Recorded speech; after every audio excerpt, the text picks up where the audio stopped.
నమస్తే అందరికీ welcome back to my channel mom of 3. ఈరోజు మనం చాలా హెల్తీగా టేస్టీగా ఉండే అలసందల దోశ ఎలా చేయాలో చూద్దామా. అలసందలు అంటే ప్రోటీన్ ఎక్కువగా ఉంటుంది, బరువు తగ్గాలనుకునే వాళ్ళకి గుడ్ ఆప్షన్. ముందుగా అలసందలు మినపప్పు తీసుకొని నైట్ అంతా నానబెట్టుకోవాలి. నెక్స్ట్ డే మార్నింగ్ లేవంగానే ఆ వాటర్ అంతా మంచిగా క్లీన్ చేసి పచ్చిమిర్చి, అల్లం, జీలకర్ర వేసి మిక్సీలో మెత్తగా గ్రైండ్ చేసుకోవాలి. ఇది సాఫ్ట్గా ఫ్లఫీగా ఉంటుంది దోశ. మీకు లేదు క్రిస్పీగా కావాలనుకుంటే పావు కప్పు గ్లాసు బియ్యం దాంతోపాటు నానబెట్టేసుకోండి. అలసందలతో మనం ఏంటంటే వెయిట్ లాస్ కోసం కాబట్టి బియ్యం స్కిప్ చేస్తున్నాం. దాంట్లో సరిపడినంత ఉప్పు వేసుకొని దోశ కన్సిస్టెన్సీ వచ్చే వరకు మంచిగా మిక్స్ చేసుకోవాలి.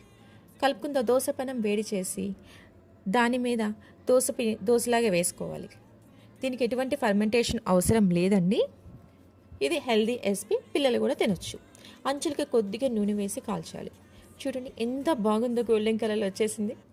ఈ అలసందల దోశను కొబ్బరి చట్నీ లేదా పల్లీ చట్నీ లేదా అల్లం చట్నీతో తింటే చాలా రుచిగా ఉంటుంది.